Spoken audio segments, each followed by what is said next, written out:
சூப்பரான mutton Cola உருண்டை எப்படி பண்ணுறதுன்னு பார்க்கலாம். இதுக்கு ஒரு பேனில் ஒரு 2 டேபிள் ஸ்பூன் போல் ஆயில் விட்டுருக்கேன். எண்ணெய் சூடானதுக்கப்புறம் கொத்துக்கறி மட்டன் சேர்த்துருக்கேன். ஒரு 300 கிராம் அந்த மாதிரி இருக்கும். நல்லா பொடி பொடியாக கட் பண்ணி வாங்கிக்கோங்க, கொத்துக்கறி மாதிரி.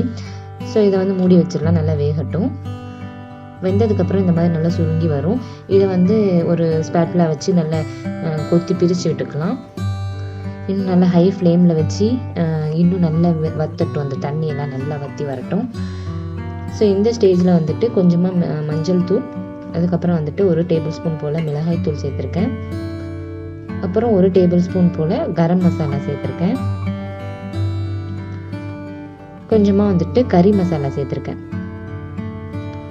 ஸோ இது 4மே சேர்த்துருக்கேன். தேவையான அளவுக்கு உப்பு சேர்த்து நல்லா மிக்ஸ் பண்ணி விட்டுடலாம்.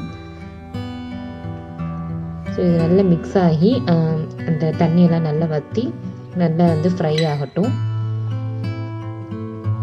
மூடி வச்சிடலாம். மீன்வைல் ஒரு மிக்சர் ஜாரில் ஒரு 15லேருந்து 20 சின்ன வெங்காயம், ஒரு 3-4 ஏலக்காய், அதுக்கப்புறமா கொஞ்சமாக பட்டை, ஒரு கத்து போல் கருவேப்பிலை, அதுக்கப்புறமா ஒரு கையில் துருவின தேங்காய், ஒரு பெரிய டேபிள் ஸ்பூன் போல் இஞ்சி பூண்டு விழுது, 1 டீஸ்பூன் போல் சோம்பு, 2 பச்சை மிளகாய், அதுக்கப்புறம் ஒரு 3 டேபிள் ஸ்பூன் போல் பொட்டுக்கடலை சேர்த்துருக்கேன். இதை நல்லா போய் அரைச்சி எடுத்துகிட்டு வந்துடலாம். ஸோ இந்த அளவுக்கு நல்லா அரைச்சி எடுத்துகிட்டு வந்ததை ஒரு மிக்சிங் பவுலில் ட்ரான்ஸ்ஃபர் பண்ணி வச்சிடலாம். ஸோ அடுத்தது இது நல்லா ஃப்ரை ஆகிடுச்சு மட்டன். இப்போ ஸ்டவ் ஆஃப் பண்ணிவிட்டு நல்லா ஆறட்டும். நல்லா ஆறினதுக்கப்புறம் திரும்ப இதை ஒரு மிக்சர் ஜாரில் மாற்றி நல்லா அரைச்சி எடுத்துகிட்டு வந்துடலாம்.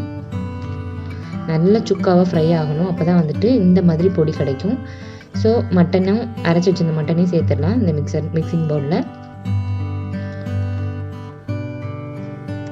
ஸோ எல்லாத்தையுமே சேர்த்துட்டு ஒரு பெரிய வெங்காயத்தை பொடி பொடியாக நறுக்கி எடுத்துருக்கேன். அதையும் இதில் சேர்த்துடலாம்.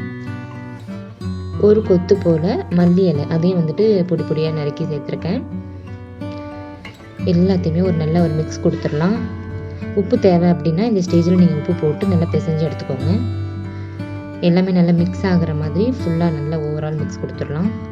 இப்போ உங்களுக்கு மட்டன் கோலா உருண்டை என்ன சைஸில் வேணுமோ அந்த சைஸில் நீங்கள் உருட்டி எடுத்துக்கலாம். நான் இந்த ஒரு மீடியம் சைஸில் நான் உருட்டியிருக்கேன். ஸோ எல்லாத்தையுமே இதே மாதிரி உருட்டி எடுத்துடலாம். கொஞ்சம் தண்ணியாக இருக்க மாதிரி இருந்தது அப்படின்னா கொஞ்சம் அரிசி மாவு இல்லைன்னா பொட்டுக்கடலை மாவு சேர்த்துக்கலாம். ஒரு 2-3 போட்டு டெஸ்ட் பண்ணி பாருங்கள், பிரிஞ்சு போகுது. அப்படி பிரிஞ்சு போச்சு அப்படின்னா அரிசி மாவு அந்த மாதிரி சேர்த்துக்கோங்க.